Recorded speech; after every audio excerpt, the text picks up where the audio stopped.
Now NHPC limited अब देखिए 91.83 का प्राइस हमें देखने को मिला है एंड आज ये बहुत अच्छी खासी गिरावट के साथ ट्रेड कर रहा है। लगातार ये स्टॉक फिसलते ही चला जा रहा है। ऐसे में हो क्या रहा है इस स्टॉक के अंदर, लेकिन एक बड़ी खबर आ सकती है, आईपीओ की खबर, जो कि सब्सिडरी कंपनी का है ग्रीन एनर्जी, जिसके ऊपर हम बात कर चुके हैं। एनएचपीसी ग्रीन एनर्जी का आईपीओ आपके सामने किसी भी वक्त आ सकता है एंड वो इसी साल के अंदर आना है। एंड इस स्टॉक का 6 महीने का अगर आप डेटा देखेंगे तो निवेशक के हाथ में सिर्फ और सिर्फ 11.35% का ही रिटर्न अब बचा हुआ है। 80 रुपए से शुरुआत हुई थी एंड आज की डेट में हम उसी के इर्द गिर्द घूम रहे हैं।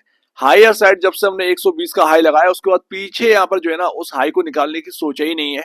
हम लगातार एक डाउन साइड के साथ ही ट्रेड कर रहे हैं एंड रिटर्न के नाम पे आप छुनछुना बचा हुआ है। एंड आज की डेट में इतना यहाँ पर इंप्रेसिव मार्केट था, बट आज की डेट में आप देखिए क्या हाल है। मिड कैप छोड़िए, स्मॉल कैप छोड़िए, आप पीएसयू की बात करिए। पीएसयू स्टॉक से ज्यादा 5 से 10% तक यहाँ पर गिरावट के साथ काम कर रहे हैं। ये हाल है पीएसयू स्टॉक्स का। लगातार एक यहाँ पर जो है ना प्रॉफिट बुकिंग चल रही है।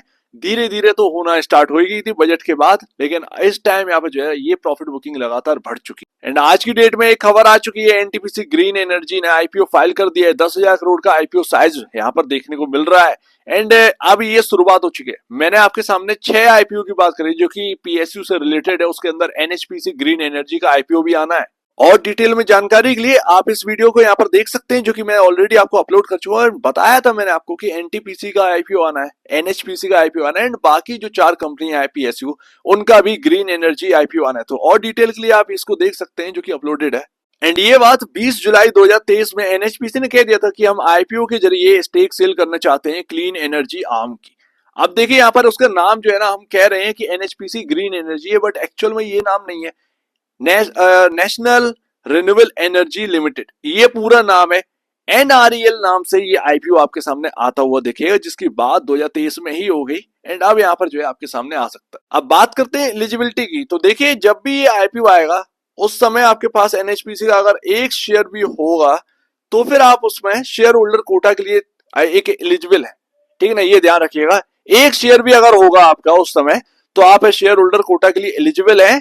अगर एनएचपीसी आईपीओ आप समझिएगा कि आ चुका है एंड आप उसके नेक्स्ट डे भी अगर शेयर खरीद रहे हैं एनएचपीसी का, तब भी उसके नेक्स्ट डे जब आप आईपीओ अप्लाई करेंगे तो एनएचपीसी के आप शेयर होल्डर बन चुके होंगे। कुल मिलाकर बात ही समझिए, आईपीओ के समय भी अगर आप शेयर खरीदते हैं और उसको शेयर होल्डर कोटा के लिए यूज करते हैं तो वो भी यूज है। अब ऐसा मत करिएगा कि आप लास्ट दिन पर यहाँ पर जो है ना शेयर बाय कर रहे हैं एक, और उसके बाद आप आईपीओ लगा रहे हैं और शेयर होल्डर कोटा को यूज कर रहे हैं, तो शायद ये पता नहीं एलिजिबल होगा या नहीं होगा।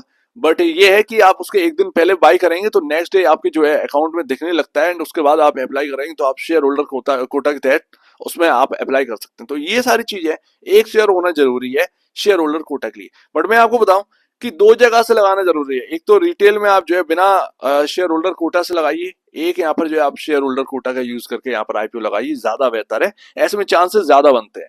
फिलहाल अगर आप बात करें तो स्टॉक की, तो फंडामेंटल की, तो वही फाइनेंशियल इंडिकेटर में यहाँ पर जो है ना कोई भी दिक्कत शो नहीं हो रही है भाई।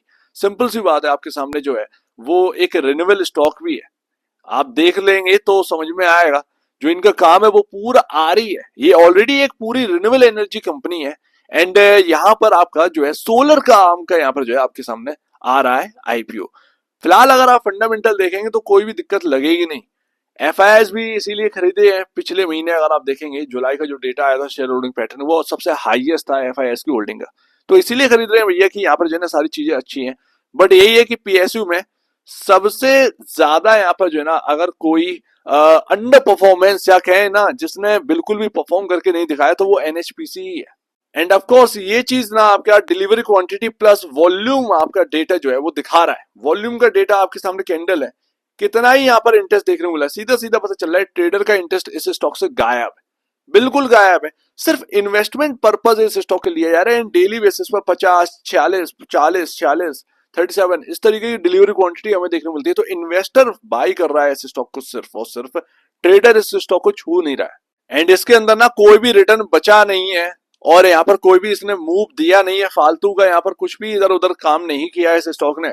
सो दैट इसीलिए म्यूचुअल फंड ने भी बिल्कुल भी बिकवाली नहीं करी है। यहाँ पर ये एक ऐसा पीएसयू है जिसके अंदर पीएसयू के अंदर म्यूचुअल फंड बने हुए हैं, अच्छा खासा फ्लो है इधर पर एंड किसी ने भी बिकवाली नहीं करी है। अगस्त का डेटा आपके सामने बताता है। ये हल्की सी एसईपी ऐसी, लेकिन वो मैनेज होता रहता है। लेकिन बाकी जो पीएसयूज हैं वहां पर पूरे म्यूचुअल फंड वाले एग्जिट करे हैं। तो एग्जिट करना और 0.66 का बेचना बहुत बड़ा अंतर है।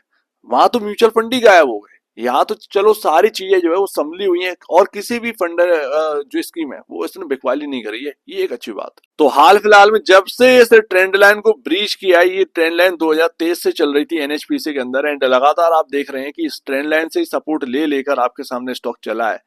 एंड जब ये टूटी इधर पर, ये बात है जुलाई के आसपास की, जुलाई में आपका ट्रेंड लाइन ब्रेक हुआ एंड उसके बाद कंसोलिडेट किया एक ही जगह पर 100 रुपए के भीतर। एंड आपका 91 से सपोर्ट लेता है, 100 तक जाता है, 100 से गिरावट आती है, 91 तक आती है। ये चीज इसके अंदर देखने को मिल रही है, बट एक इंपॉर्टेंट लेवल ही पर है 91 और 88। ये आपके जो लेवल है ना, ये बहुत ही सपोर्टिव लेवल है जो कि यहाँ पर अपने को देखने को मिलता है। ठीक है ना, ये सारी चीजें पब्लिक डेटा पर अवेलेबल है, आप चाहे तो खुद भी देख सकते हैं, ऐसा कुछ नहीं है कि मैं नया बता रहा हूँ। बट यहाँ पर आपके सामने एक रेंज है 3 रुपए की, एंड वो काफी सपोर्टिव रेंज है, या तो यहाँ से घूम जाए तो एक अच्छी बात है, अदरवाइज जब ये रेंज टूट जाएगी तो सिंपल सी बात है भैया, जब कोई रेंज टूटती है जिस पर हम बार बार सपोर्ट लेते हैं एक लंबे टाइम से, अगर वो टूट जाएगी तो सिंपल सी बात है स्टॉक नीचे आएगा ही। वही चीज यहाँ पर भी पॉसिबल है, हो सकती है कि एनएचपीसी 88 का लेवल अगर ब्रीच हो और उसके नीचे ट्रेड करना स्टार्ट करे या क्लोजिंग दे दे तो फिर काफी निगेटिव हो सकता है इस स्टॉक के लिए। अदरवाइज तो यहाँ पर जो है घूमने के चांसेस हैं ही। घूमने के चांसेस एक और है 200 डेमा, यानी कि मूविंग एवरेज आपका 200 डेमा, वो भाई साहब आपका पड़ता है 91 पर। तो ये चीज और बन जाती है कि इसी सपोर्टिव रेंज के अंदर आपका एक मूविंग एवरेज है जो आपको सपोर्ट दे रहा है। तो यहाँ पर चांसेस हैं कि यहाँ से शायद यहाँ पर एक गिरावट रुके और वापस से यहाँ पर चलना स्टार्ट करते। अदरवाइज ये सब टूट गया तो फिर नेगेटिव होगा, एंड ऐसे में यहाँ पर डाउन साइड यहाँ पर आएगी, एंड जो 11.35% का जो रिटर्न बचा हुआ है ना, शायद ये भी वाइप आउट होते हुए नजर आए, पॉसिबल है। तो ये एनएचपीसी का चल रहा है, बट एनएचपीसी का जो बम्पर आईपीओ आने वाला है वो एनएचपीसी के शेयर होल्डर्स के लिए काफी बेनिफिशियरी होगा कहीं ना कहीं।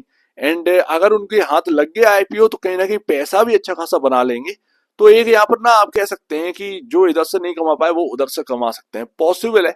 ये आईपीओ एक बम्पर आईपीओ है, एंड यहाँ पर आपके सामने लगे, आपके हाथ लगे, एंड उससे आपका पैसा अच्छा खासा बने, तो ये पॉसिबिलिटी है। बट फिलहाल एनएचपीसी का स्टॉक का ये हाल है, एंड एनएचपीसी के आईपीओ का इंतजार करिए, एंड जल्द से जल्द वो आईपीओ आने वाला है। पॉसिबल है आपका नेक्स्ट मंथ ये अनाउंस हो जाए कि एनएचपीसी का आईपीओ आपके सामने आ चुका है, पॉसिबल है, क्योंकि इसी महीने इसी साल के भीतर भीतर ये आईपीओ आने हैं 6, पॉसिबिलिटी ये जताई जा रही है। तो एक महीने से पहले या बेचने से पहले अपने ब्रोकर एडवाइस से जरूर सलाह लीजिएगा, खुद की स्टडी करिएगा, उससे बेहतर कुछ भी नहीं, खुद की स्टडी मस्ट है। तो आप दीजिए वीडियो देख लीजिए, बहुत धन्यवाद दोस्तों।